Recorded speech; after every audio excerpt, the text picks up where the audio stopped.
Hello दोस्तों, जैसा कि आप देख रहे हैं आज हम लोग शुरू करने वाले हैं टॉपिक वेव ऑप्टिक्स। और इसके बारे में काफ़ी पहले से जो पोल हम लोगों ने किया था एक कम्युनिटी टैब में, तो उस पोल में आप लोगों ने मोर देन 50% अपनी राय ये बताई थी कि आपको वेव ऑप्टिक्स पढ़ना है। हालांकि वेव ऑप्टिक्स एक ऐसा टॉपिक है जो कि मैंने अलग अलग तरह से अपने इस चैनल पे काफ़ी पढ़ाया है। अगर आप मैं डिस्क्रिप्शन में कुछ वीडियोस हैं उनके लिंक मैं दे दूंगा।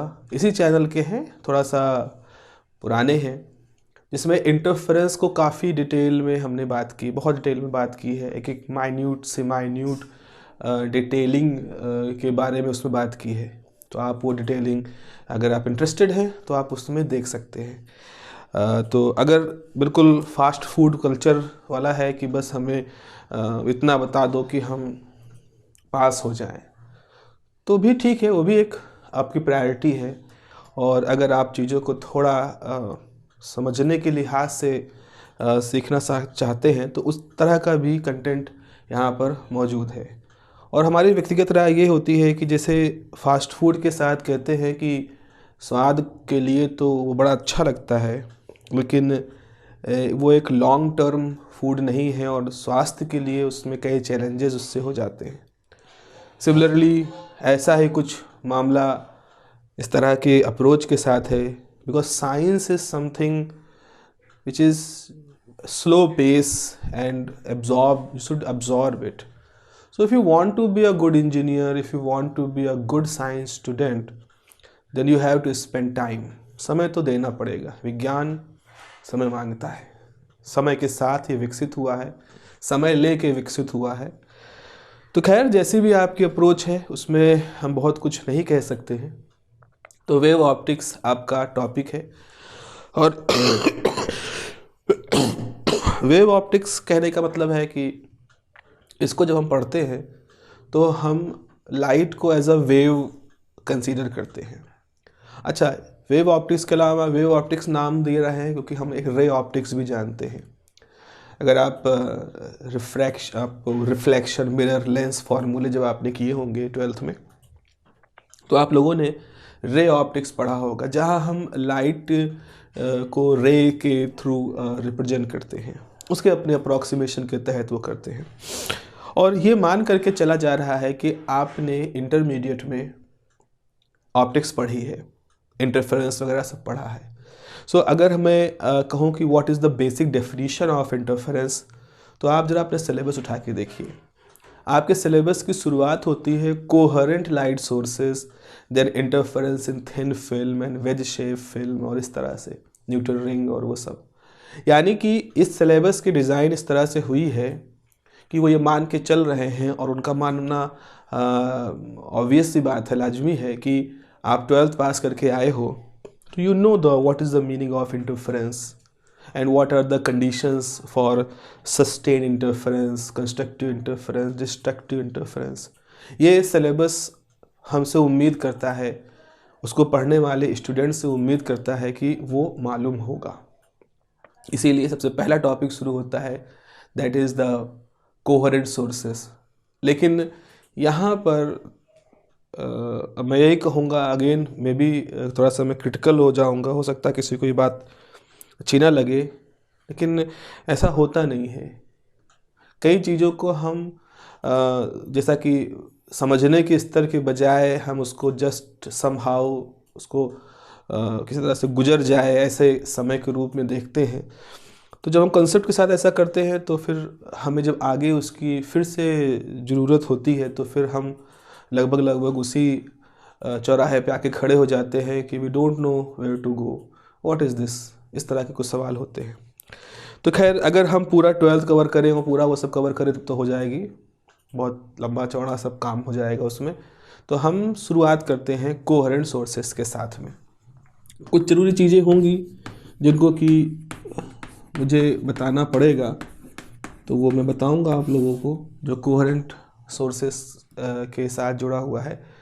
कोहेरेंट सोर्सेस को अगर हम बिल्कुल सीधे तौर पे कहें तो हम ये कहेंगे कि दो ऐसे लाइट सोर्सेस को हम कोहेरेंट सोर्सेस कहेंगे जिनके बीच में एक कांस्टेंट फेज रिलेशन हो।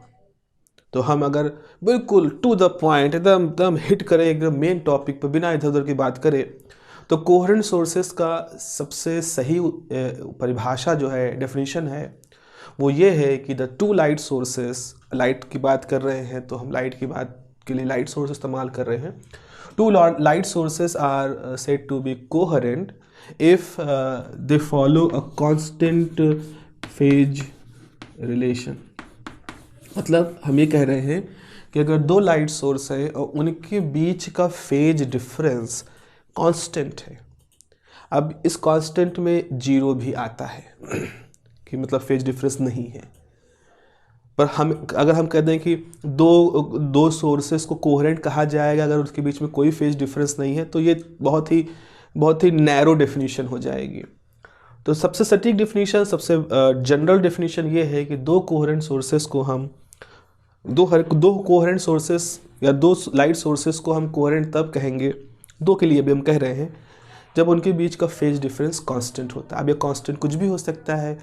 अब सवाल ये है कि जो कांस्टेंट होगा, ये नंबर होगा, एक क्या होगा, ये मतलब कांस्टेंट है तो जैसे मान लीजिए हमने कहा 2 भी तो एक कांस्टेंट है, लेकिन 2 के साथ कोई यूनिट भी होगी क्या, तो जवाब आएगा कांस्टेंट कोई मैग्नीट्यूड होगा, लेकिन उसकी यूनिट वही होगी जो फेज की यूनिट होगी।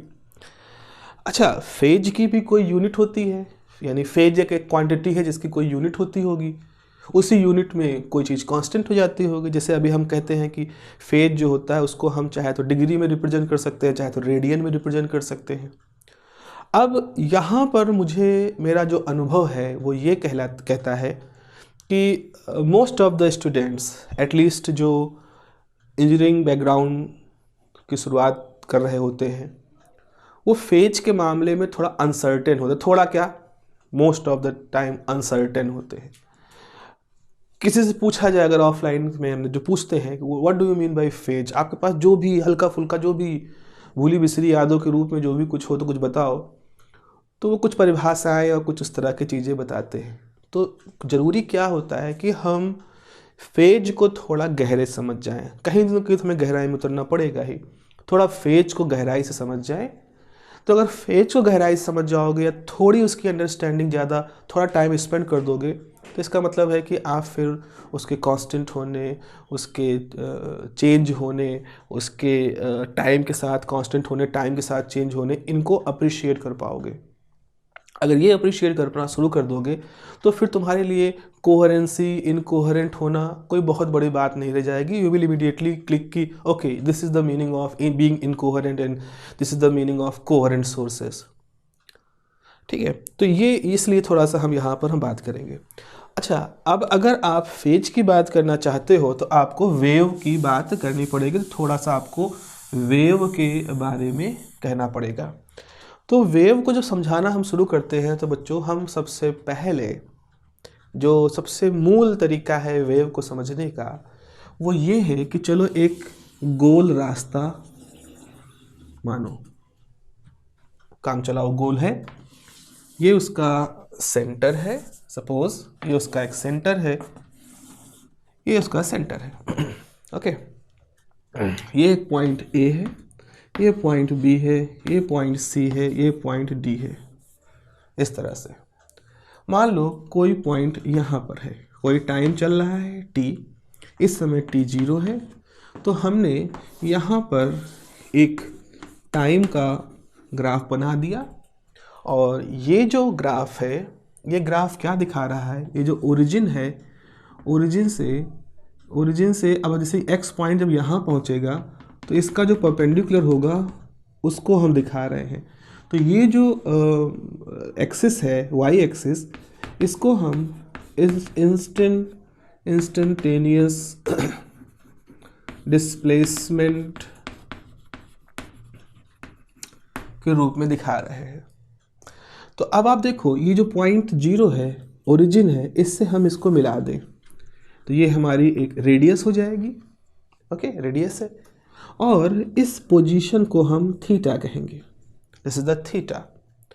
तो जब ये पॉइंट ए पे था तो ये हमारा पॉइंट ए था, टाइम 0 था तो पॉइंट ए था, यहाँ पे था।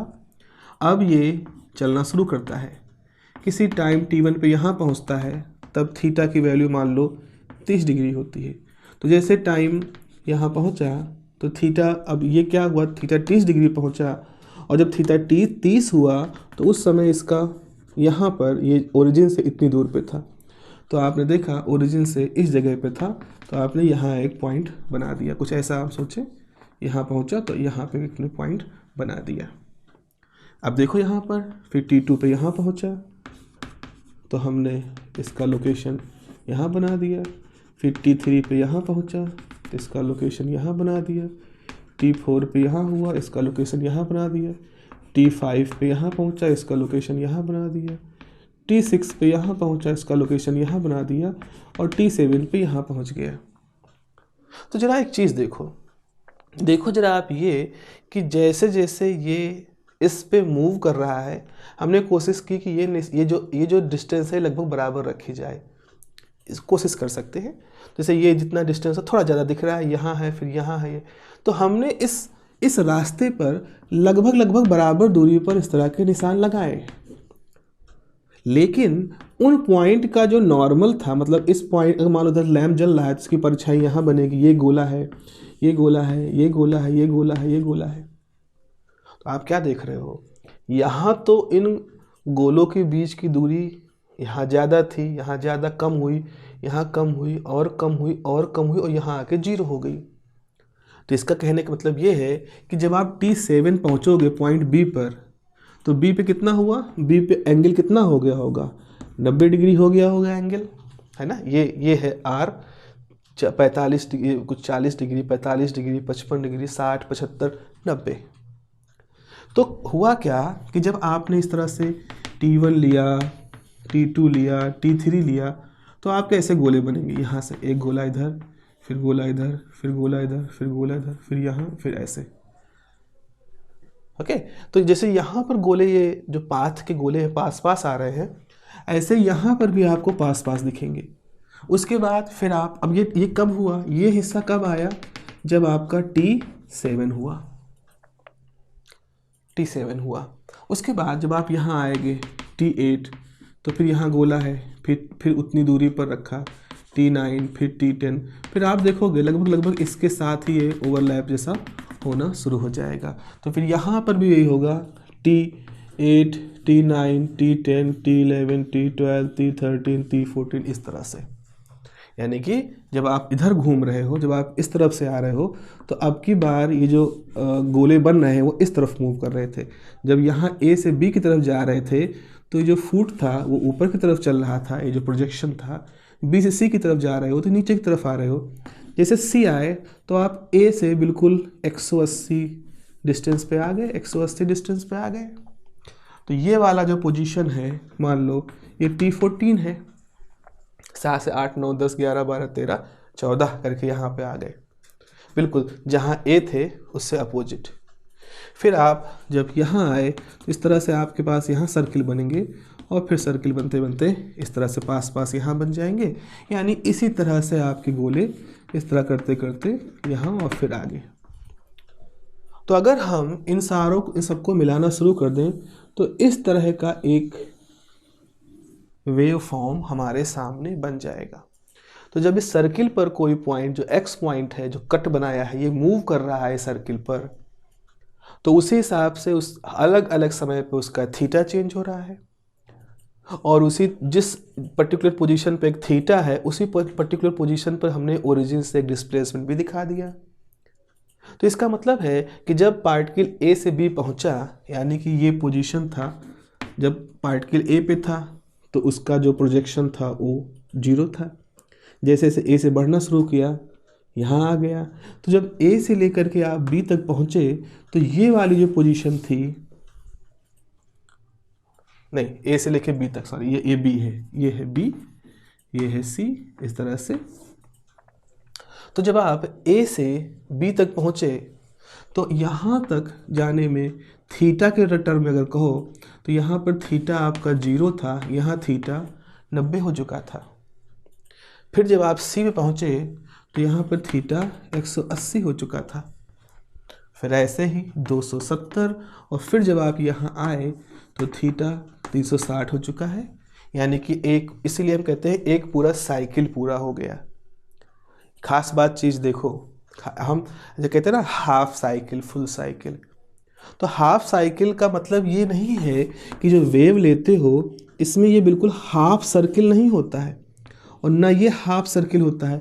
आप अगर दोनों हाफ सर्किल होते तो थोड़ी देर के लिए अगर हम इसको यहाँ से मिटा करके यहाँ लिख देते तो ये एक सर्किल बन जाता, अगर ये वाला हिस्सा इधर ले आए, पर कभी भी सर्किल नहीं बनता। जब आप इस तरह की साइन वेव लेते हो तो साइन वेव कैसे बनती है? साइन वेव ऐसे होता है, थोड़ा लीनियर चलेगा, फिर लीनियर घटेगा, फिर कुछ लीनियर चलेगा, फिर लीनियर घटेगा। ये ऐसे हो सकता है, शार्प ऐसे हो सकता है, शार्पनेस इस तरह से हो सकता है, इस तरह से हो सकता है, साइन वेव इस तरह से हो सकती है।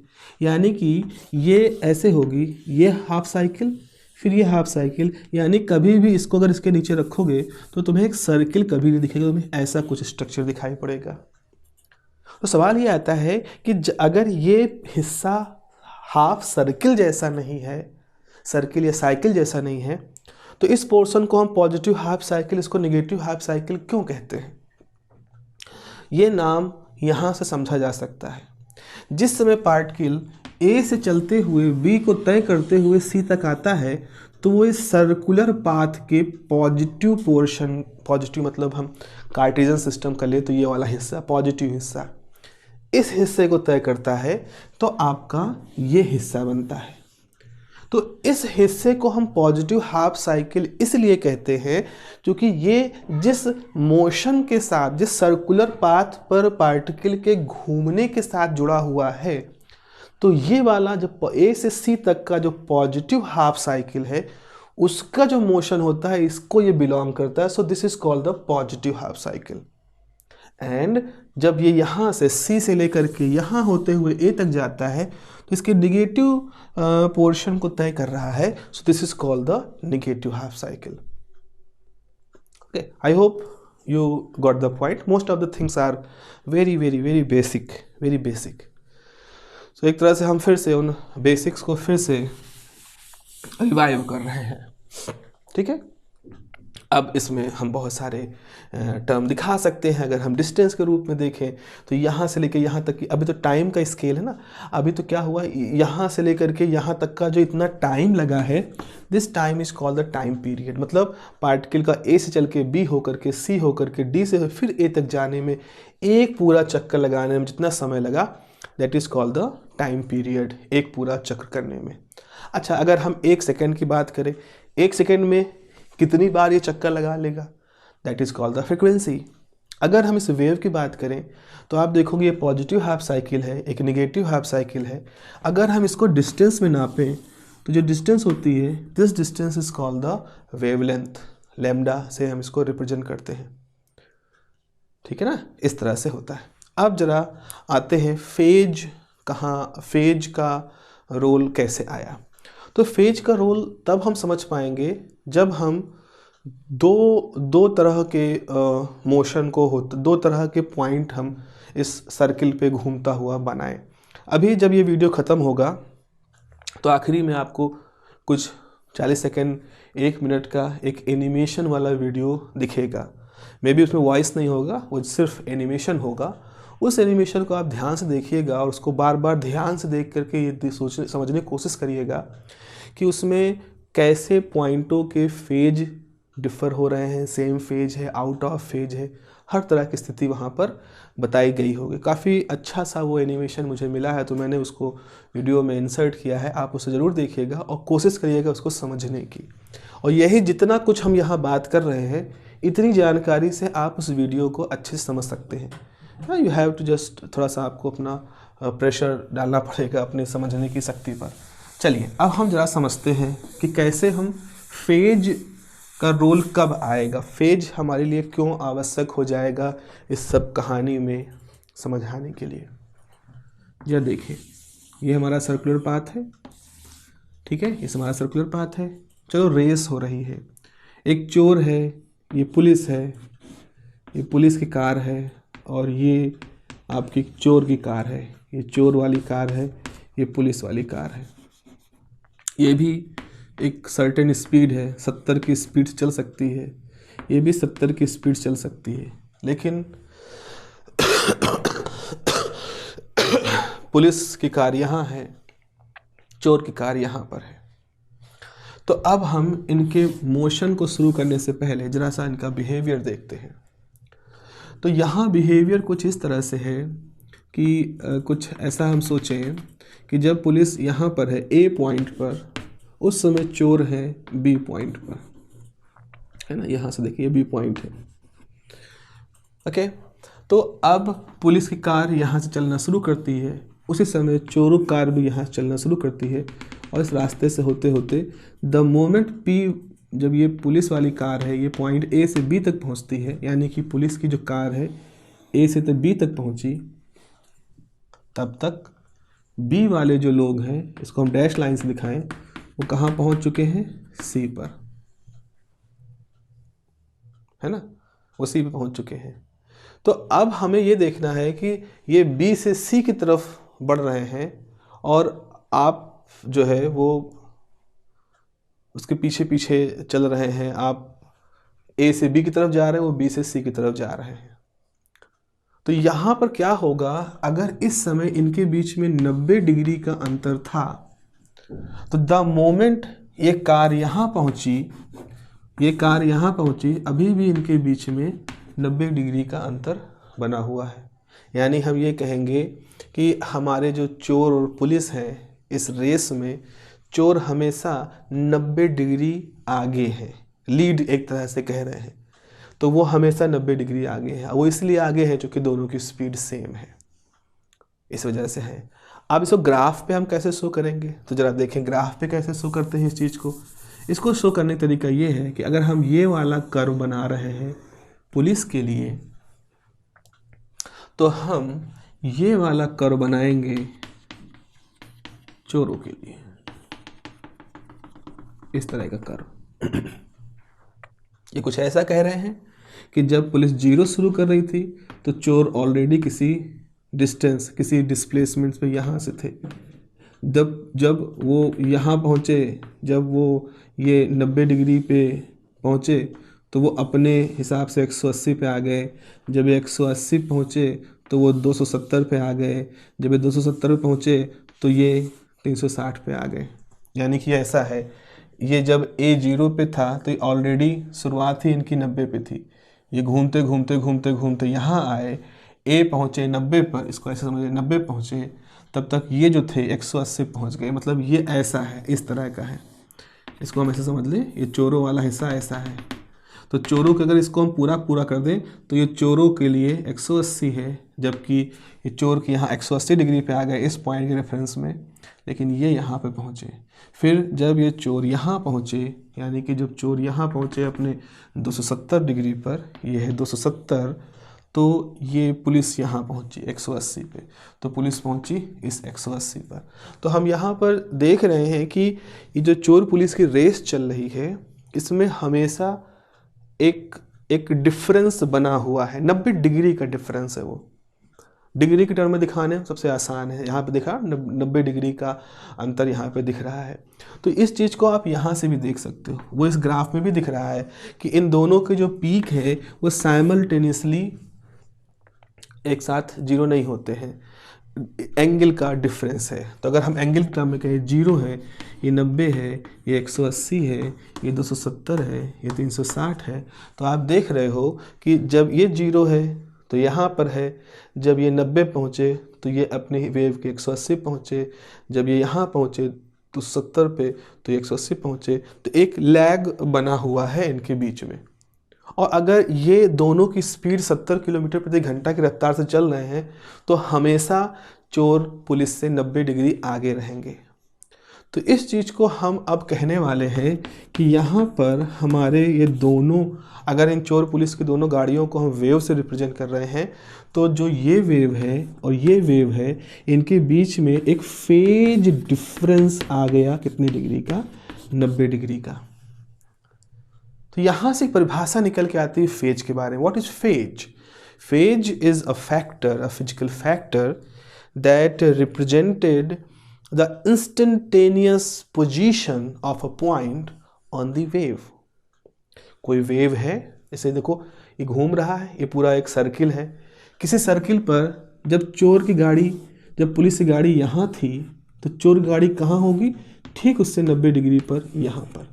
तो किसी पर्टिकुलर इंस्टेंट पर, ये एक टाइम t1 है, t0 है, यहाँ कोई टाइम t1 है, यहाँ कोई टाइम t2 है, यहाँ कोई टाइम t3 है। तो हमने देखा कि द मोमेंट t2 पर हमारी पुलिस की गाड़ी कहाँ थी और हमारे चोर की गाड़ी कहाँ थी। दोनों की व्हीकल्स कितनी दूरी पर थे, कितने एंगल पे थे एक दूसरे से, कितने डिफरेंस पे थे। तो किसी पर्टिकुलर टाइम पर अगर आप एक पॉइंट का लोकेशन किसी वेव पर रिप्रेजेंट करना चाहते हो, then you have to use the term phase. आपको फेज का टर्म यूज करना पड़ेगा, ठीक है। अच्छा देखो अभी क्या हो रहा है, दोनों की कारें सेम स्पीड से चल रही हैं। सेम स्पीड चलने का मतलब है कि इन दोनों के बीच में 90 डिग्री का फेज डिफरेंस हमेशा रहेगा। जितनी मान लो 100 चक्कर लगाए चोर पुलिस एक दूसरे के पीछे, लेकिन हमेशा उनके बीच में 90 डिग्री का एंगल बना हुआ है। तो हम इसको कहेंगे कि इनके बीच का जो फेज डिफरेंस है वो कांस्टेंट है। कितना है, 90 डिग्री है, बट जो है वही है, ना उससे कम हो रहा है ना उससे ज़्यादा हो रहा है। तो अब यहाँ से हम जनरलाइज कर लेते हैं, अगर हमारी दो वेव्स हैं, दो लाइट वेव्स हैं और उन दोनों लाइट वेव का फेज डिफरेंस कांस्टेंट है, जैसे यहाँ 90 है तो ठीक है 90 है, 0 है तो 0 है, 180 है तो 180। 180 का ये केस होगा कि पुलिस यहाँ है, चोर इस सिरे पर है। जैसे पुलिस यहाँ आती है, चोर यहाँ पहुँच जाते हैं। तो एक चूहा बिल्ली का खेल टॉम एंड जेरी जैसा चल रहा है, लेकिन दोनों के बीच का एंगल 180 डिग्री। अब 180 का मतलब क्या होगा, 180 फेज डिफरेंस को कहते हैं आउट ऑफ फेज, बिल्कुल पूरी तरह से फेज, इस सिरे। आउट ऑफ फेज मतलब होता है ये नॉर्थ ये साउथ। अब ऐसे से घूम रहे हैं, यहाँ पहुँचे तो ये अपोजिट हो गए। अब और तो नहीं हम घूम पाएंगे, लेकिन आप सोचें ये ऐसे हो गए और फिर ऐसे करके घूम के इस तरह से, तो ये एक दूसरे से 180 का अंतर बनाए हुए। तो अब क्या हुआ, मान लो पुलिस इस तरह से चल रही है, ये है उसका ग्राफ, तो जो चोर है वो बिल्कुल उनके उल्टा चल रहे हैं, एकदम आउट ऑफ फेज मामला है। उस एनिमेशन में आप आउट ऑफ फेज वाला भी रोल देखोगे। तो this is the case of out of phase same phase. तो हम अब इस परिभाषा पे आते हैं आखिर में कि what do you mean by phase. तो phase is a factor, phase वो फैक्टर है जो किसी पर्टिकुलर इंस्टेंट पर उस लोकेशन को रिप्रेजेंट करने के लिए डिफाइन किया जाता है, और नॉर्मली डिग्री में या रेडियन में इसको रिप्रेजेंट करते हैं। और क्योंकि इसके साथ आप ये साइन या कोसाइन का वेव देखते हो। अब इसमें देखो साइन कोसाइन का मतलब क्या होता है, साइन कोसाइन में क्या अंतर होता है, दोनों का बिहेवियर एक जैसा होता है, ग्राफ एक जैसा होता है, बस अंतर ये होता है साइन की शुरुआत 0 से होती है और कॉस की शुरुआत 1 से होती है। अगर इस पूरे डिस्टेंस को 1 यूनिट कहें तो कॉस का जो है, तो ये वाला चोरों वाला जो ग्राफ है वो कॉस का ग्राफ है और पुलिस वाला ग्राफ जो है वो साइन का ग्राफ है। लेकिन अगर आप ओरिजिन नहीं जानते हो, जैसे हमने कहा कि जैसे यहाँ पे ऐसे मान लो ये वेव है, ये वेव इस तरह से हमने बनाई, ये वेव हम बना रहे हैं, आपने इसका ओरिजिन देखा है, आपने देखा था कि 1 से शुरू हुई थी, यानी ये वेव किसको रिप्रेजेंट कर रही है, कॉस को। अच्छा, आपने एक दूसरी वेव बनाई जो कि 0 शुरू हुई, तो ऐसे शुरू हुई, आपने इसका ओरिजिन देखा था कि ये 0 शुरू हुआ है, तो आपने कहा ये साइन की है। बट आप सोचो कि हमने आपको ये नहीं दिखाया, आपको सिर्फ ये दिखाया, आपने इसको आते हुए देखा, वेव आ रही है। तो अगर आप इतना फ्रैक्शन देखो, ऐसे ही अगर आप इसको देख रहे हो, आपसे इतना फ्रैक्शन आपको दिखाया गया, तो आपके लिए ये एक कंटिन्यूअस वेव थी। पता नहीं इसका ओरिजिन 0 पे था कि 1 पे था, आपके लिए भी साइन, चाहे इसको साइन मानो तो ये भी साइन जैसी है, इसको कॉस मानो ये भी कॉस जैसी है। कॉस साइन का भेद हम ख़त्म होता हुआ पाते हैं अगर हम उनके ओरिजिन पे ये ना देख पाएँ कि वो 0 शुरू हुई थी कि 1 से शुरू हुई थी। हाँ, अगर किस तरह से किसी पर्टिकुलर टाइम में कंपेयर कर लें तो हम देख पाएंगे कि उनमें कुछ डिफरेंस है, तो हम साइन कॉस को अंदाज़ लगा लेते हैं। लेकिन अगर हम मोटे मोटे तौर पर बात करें तो हम फ्री होते हैं एक तरह से पीरियोडिक वेव को रिप्रेजेंट करने में आइदर बाय साइन फैक्टर और by cos factor. Hope you all are agree with this. तो इस तरह से हमें फेज के बारे में मालूम चल गया।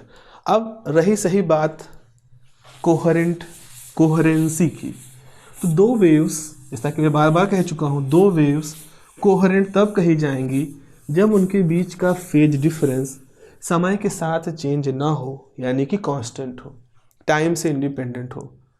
तो टाइम कुछ भी बीते, आपकी जो वेव हैं उनके बीच का फेज डिफरेंस हमेशा फिक्स रहेगा। तो let us try to draw one such waves. इसे मान लो कि हम दो वेव बना रहे कोशिश कर रहे हैं।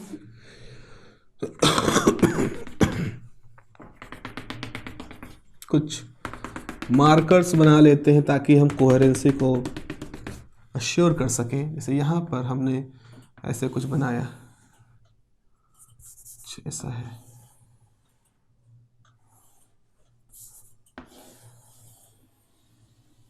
ये एक वेव हो गई, ऐसे ही दूसरी वेव इस तरह से है। तो आप देख रहे हो कि हर जगह पर जब इसने अपना पीक लिया तो इसने भी अपना पीक दिखा, जब इसने अपना जीरो देखा तो उसी समय इसने भी जीरो देखा, जब इसने अपना मिनिमम देखा इसने मिनिमम देखा। तो और ये हमेशा चल रहा है, तो हम कहेंगे दोनों वेव कोहेरेंट है। अच्छा, एक और पॉसिबिलिटी हो सकती है। जैसे मान लो इसमें एक और वेव को हम बनाने की कोशिश करें, अब वो वेव ऐसे चल रही है,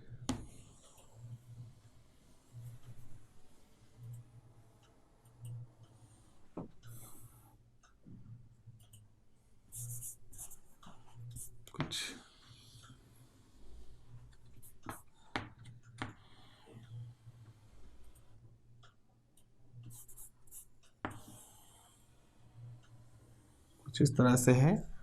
तो आप ये देख रहे हो कि इसकी पीक और इसके पीक में एक डिफरेंस है, उतना ही डिफरेंस इसके जीरो होने और इसके जीरो होने में भी है, उतना ही डिफरेंस इसके मिनिमा का भी है। तो अगर ये डिफरेंस, अब इसमें तो थोड़ा सा डिफरेंस हो गया, अगर ये डिफरेंस मेंटेन्ड है थ्रू आउट तो भी ये दोनों कोहेरेंट है। तो ये वाली अगर हमने इसको देखा था तो दोनों के बीच में फेज डिफरेंस था ही नहीं, एक साथ, जस्ट लाइक जैसे कि अगर ये इस तरह से वेव है तो ये दोनों एक साथ चल रहे हैं। अगर हम इस तरह से एक वेव रिप्रेजेंट कर रहे हैं तो दो वेव हैं बिल्कुल ऐसे चल रही, बिल्कुल सेम फेज में। ओके, तो आपका जो है वो उसमें बिल्कुल मतलब कोहेरेंट है वो भी, उसमें कोई 100% coherent, good coherent, excellent coherency की बात नहीं होती। Phase difference fix, okay. इसमें भी क्या है, फेज डिफरेंस वहाँ जीरो था, यहाँ फिक्स है, okay. This is also the coherent wave. Incoherency कैसे होती है? इनकोहेरेंसी, अब इनकोहेरेंसी केस ये है कि जैसे मान लो जो चोर पुलिस की गाड़ी आगे पीछे दौड़ रही थी, उसमें क्या होता है, कभी पुलिस बढ़ा देती है अपनी स्पीड, तो क्या होता है दोनों पुलिस और चोर की गाड़ी पास आ जाती है, फिर चोर बढ़ा देती है स्पीड, तो फिर वो डिफरेंस 90 से बढ़ जाता है। तो कभी डिफरेंस 90 से कम हो रहा है, कभी डिफरेंस 180 से ज़्यादा हो जा रहा है, कभी डिफरेंस 10 डिग्री बचता है, कभी डिफरेंस 180 डिग्री हो जाता है। तो जब इस तरह से एंगल लगातार चेंज हो रहे होते हैं तो उन्हें कॉरस्पॉन्डिंग जो वेव होंगी वो भी उसी हिसाब से आपस में एक दूसरे के साथ सिंक्रोनाइज नहीं रहेंगी या कोहेरेंट उसमें नहीं रहेगा। जैसे मान लो कि वेव है, अगर हम इसको ऐसे रिप्रेजेंट कर रहे हैं, एक दूसरी वेव है जिसको कि हम ऐसे रिप्रेजेंट कर रहे हैं, इस तरह थोड़ा फ्री हैंड हम बना रहे हैं, तो यहाँ तक तो ठीक है, सिमिलरिटी दिखी, लेकिन यहाँ जीरो में थोड़ा डिफरेंस हुआ, यहाँ मैक्सिमम थोड़ा डिफरेंस हुआ, यहाँ जीरो में हुआ डिफरेंस, यहाँ मैक्सिमम थोड़ा बढ़ गया, यहाँ लगभग सेम हो गया। तो आप देखो यहाँ डिफरेंस ना के बराबर, यहाँ थोड़ा बढ़ा, यहाँ थोड़ा और बढ़ा, यहाँ कुछ और हो गया, यहाँ कुछ ज़्यादा हो गया, यहाँ फिर बहुत कम हो गया। तो ये दो वेव्स जो होंगी वो हमारी इनकोहेरेंट होंगी, क्योंकि जैसे जैसे टाइम बीतेगा, अभी ये, अभी कुछ और, अभी कुछ और, अभी कुछ और, तो वो जो फेज का मामला है वो लगातार चेंज होता रहेगा, 0 से लेकर के 180, इस तरह से इसकी वैल्यू लगातार चेंज होती रहेगी। तो इस तरह से, इस पर्टिकुलर तरीके से हम ये बता सकते हैं कि कब दो वेव्स आपस में कोहेरेंट कहलाएंगी और कब उन वेव्स को हम कोहेरेंट नहीं कहेंगे। अच्छा, कोहेरेंसी की बात इंटरफेरेंस में बहुत इंपॉर्टेंट होती है। इंटरफेरेंस में भी एक उसका एक कैटेगरी होती है, जिसको कहते हैं सस्टेन्ड इंटरफेरेंस। सस्टेन इंटरफेरेंस के लिए कोहेरेंसी बहुत ही ज़रूरी होती है, क्योंकि पहला टॉपिक हमारा कोहेरेंट वेव है।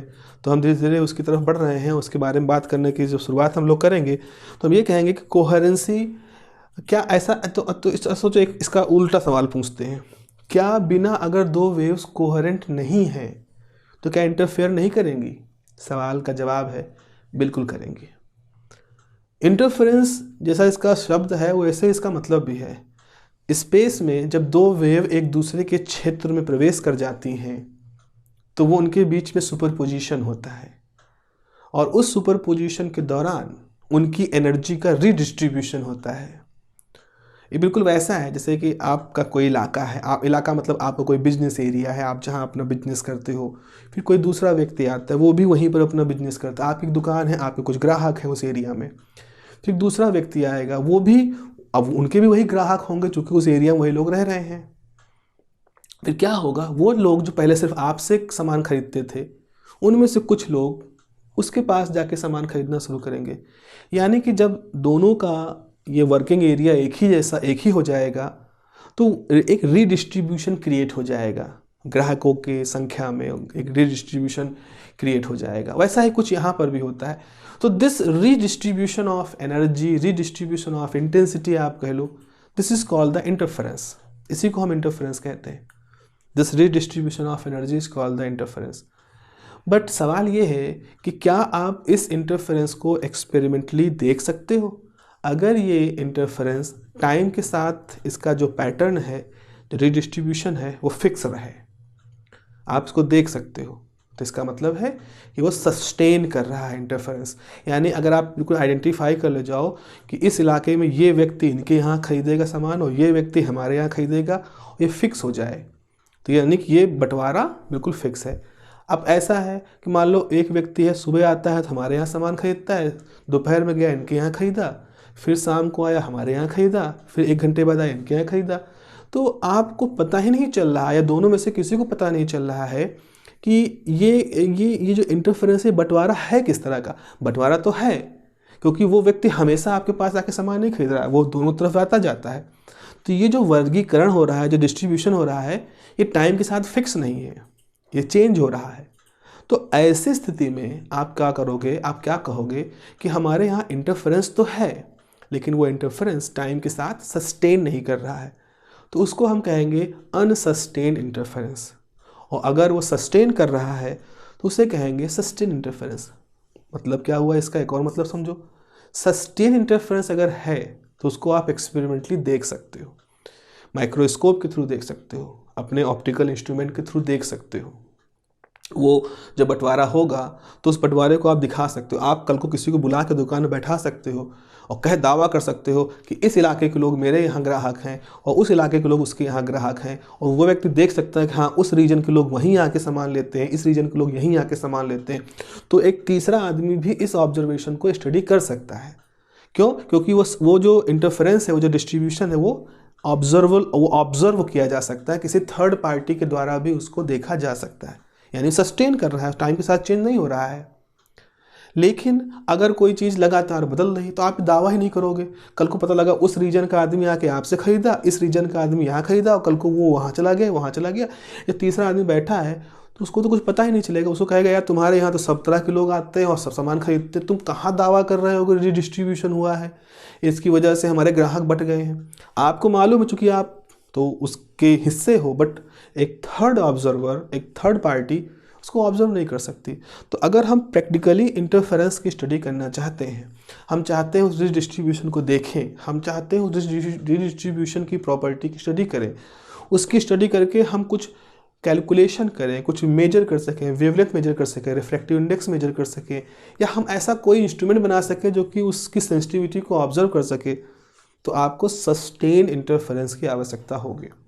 और सस्टेन इंटरफेरेंस तभी मिलेगा जब आपकी जो वेव्स हैं वो कोहेरेंट हों।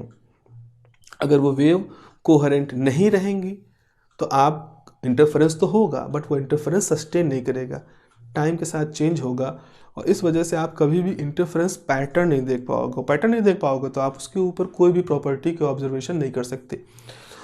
तो यहाँ पर एक कैच पॉइंट आपने ये सीखा कि कोहेरेंट वेव्स क्या होती हैं, कोहेरेंट सोर्सेस क्या होते हैं।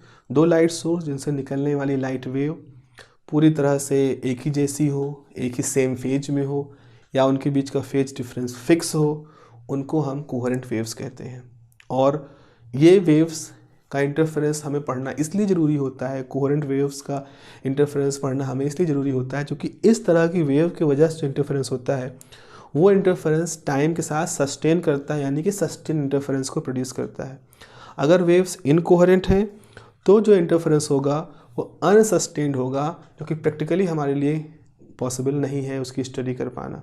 इनकोहेरेंसी की वजह से ऐसा होता है। ओके, ये हो गई हमारी कोहेरेंट सोर्सेस की इम्पॉर्टेंस, कोहेरेंट सोर्सेस का मतलब। अच्छा, यहाँ पर एक वर्ड और जुड़ता है, एक वर्ड और जुड़ता है जिसे कहते हैं मोनोक्रोमैटिक वेव्स। नॉर्मली मोनोक्रोमैटिक का अगर हम संधि विच्छेद करें तो मोनो मतलब होता है सिंगल, क्रोमा मतलब होता है कलर। तो मोनोक्रोमैटिक मतलब सिंगल कलर, सिंगल कलर का, और कलर मतलब वेवलेंथ। जैसे हम लोग ने स्पेक्ट्रम पढ़ा है, वेबिग्योर पढ़ा है, तो violet, indigo, blue, green, yellow, orange, red. Red का मतलब ऑलमोस्ट 6943 आई थिंक एंगस्ट्रॉम, 6942 से कुछ एंगस्ट्रॉम तक, वो 7000 करीब एंगस्ट्रॉम जो होता है वो लाल कलर का होता है। तो कलर लाल रंग के साथ 7000 एंगस्ट्रॉम जुड़ा हुआ है। ऐसे ही 3000, साढ़े तीन सवा तीन हज़ार के करीब होता है आपका वायलेट, 3000 के इर्द गिर्द होता है वायलेट का। तो हमने वायलेट, इंडिगो, ब्लू, ये सब रेड, इनको किससे जोड़ रखा है? लैम्डा के साथ, वेवलेंथ के साथ। तो अगर आप कह रहे हो मोनोक्रोमैटिक मतलब मोनो कलर, मोनो एक रंग यानी एक वेवलेंथ, तो मोनोक्रोमैटिक का मतलब होता है वो लाइट वेव्स जिसमें केवल एक ही वेवलेंथ हो या एक फ्रिक्वेंसी हो, चूँकि फ्रिक्वेंसी वेवलेंथ तो आपस में वेलोसिटी ऑफ लाइट के थ्रू, एक कांस्टेंट के थ्रू जुड़े हुए हैं। तो आप, अब दिक्कत क्या होती है कि अगर आप, जैसे तालाब है, तालाब में आपको मोनोक्रोमैटिक वेव बनाना थोड़ा आसान होता है। आपने एक बार पत्थर डाला तो एक जो लहर बनी वो एक ही वेवलेंथ की लहर बन गई है। लेकिन लाइट के अंदर मोनोक्रोमेटिसिटी बड़ी मुश्किल होती है, क्योंकि नॉर्मल रूप से अगर आप मोमबत्ती जलाते हो, बल्ब जलाते हो, आप नॉर्मल लाइट सोर्स, सूर्य का प्रकाश है, इसमें सातों रंग होते हैं, बाय डिफ़ॉल्ट सातों होते हैं। तो आपको अगर मोनोक्रोमेटिक लाइट सोर्स बनाना है तो आपको एक्स्ट्रा एफर्ट करने पड़ेंगे सो दैट कि आप एक मोनोक्रोमेटिक लाइट सोर्स बना सकें। तो लाइट के केस में मोनोक्रोमेटिसिटी की कंडीशन अचीव करना एक मुश्किल काम होती है, मुश्किल काम होती है उसको प्राप्त करना कि वो लाइट सोर्स मोनोक्रोमेटिक हो। और हम अभी तक जो आप लोगों को जो देते हैं वो सोडियम लैम्प देते हैं। अब सोडियम लैम्प एक ऐसा लैम्प है जो कि अफोर्डेबल है, लैबोरेटरीज़ जो ट्रेनिंग लेवल पे होती हैं वो उनको अफोर्ड कर सकती हैं। वो बल्ब ख़राब हो जाए तो वो कंपैरेटिवली कम खर्चे में बदले जा सकते हैं। तो वो सारी अफोर्डेबिलिटी वगैरह और अवेलेबिलिटी की वजह से हम सोडियम लैम्प को इस्तेमाल करते हैं। और हम ये कहते हैं कि सोडियम लैम्प में 5893 एंगस्ट्रॉम की वेव निकलती है, जबकि असल में सोडियम में D1 D2 लाइनें होती हैं। एटॉमिक फिजिक्स के बारे में भाषा में बात करें, एक होता है 5890 और एक होता है 5896 एंगस्ट्रॉम। तो असल में जो सोडियम लैम्प होता है वो मोनोक्रोमेटिक नहीं होता, it is not a true monochromatic. इसके अंदर दो तरह की वेवलेंथ का मिक्सचर होता है। अब उसका मीन जो है वो 5893 एंगस्ट्रॉम होता है, जो कि हम लोग अपने थ्योरेटिकल ऑब्जर्वेशंस में ले सकते हैं, क्योंकि आप एक ट्रेनिंग मोड में हो।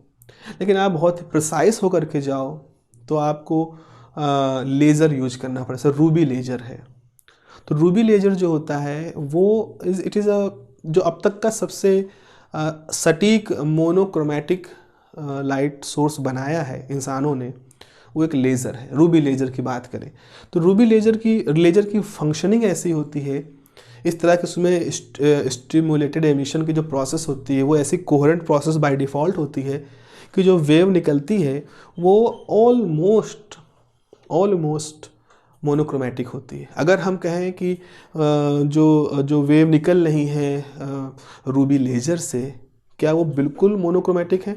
तो हम कहेंगे कि उनमें 0.00001 एंगस्ट्रॉम का डिफरेंस आ सकता है। ये डिफरेंस इतना कम है कि हम कहते हैं कि उनकी वेव में, उनकी सारी वेव एक ही वेवलेंथ की होती हैं। अगर उसमें कोई मैक्सिमम डिफरेंस अगर कभी देख पाओ अगर आप बहुत प्रिसाइसली, तो वो इतना कम अंतर होगा। तो ये इस तरह से लेज़र एक प्रैक्टिकली एक ऐसा लाइट सोर्स है हमारे पास जो कि ऑलमोस्ट यू कैन से कि they are the monochromatic nature. तो अगर हम लेज़र के साथ परफॉर्म करें इंटरफेरेंस तो हम बहुत अच्छा इंटरफेरेंस पैटर्न पाएंगे, क्योंकि वो मोनोक्रोमेटिक होती है, उनमें कोहेरेंसी की बाय डिफ़ॉल्ट कंडीशन होती है और वो हमें एक सस्टेन इंटरफेरेंस पैटर्न देती है। तो धीरे धीरे लोग लेज़र भी यूज कर रहे हैं अपने अंडर ग्रेजुएट लेबोरेटरीज़ में। जैसे आप अच्छी जगहों पे अगर जहाँ फंडिंग है, NITs हैं, IITs हैं, या इस तरह का कोई अच्छा इंस्टीट्यूशन है आपका, तो if they have the funding, they have affordability and they have the vision to train their undergraduate with the state of art equipments, तो वो लेज़र भी यूज कर रहे हैं और लेज़र के थ्रू भी वो इंटरफेरेंस और डिफ्रैक्शन को परफॉर्म करते हैं। उसका एक अलग एक्सपीरियंस होता है जब आप प्रैक्टिकली उसको देखते हैं। अभी आप लोग अगर लैब कर रहे होगे तो लैब में आप सोडियम लैम्प को देखा होगा आप लोगों ने, और न्यूटन्स रिंग का एक एक्सपेरिमेंट है आप लोग के पास, उसको आप कर रहे होगे। उसमें आप वो डार्क और ब्राइट लाइट आपको देखने को मिलती है। जब हम इंटरफेरेंस पैटर्न देखते हैं, जैसा कि आप इंटरफेरेंस पैटर्न देखते हो, तो इस तरह के इंटरफेरेंस पैटर्न में कुछ डार्क और ब्राइट पैटर्न आपको दिखाई पड़ते हैं, कुछ हिस्से हैं डार्क और ब्राइट रीजन वाले होते हैं। इसमें जो डार्क रीजन होता है उसको हम कहते हैं this region is form because of destructive interference condition.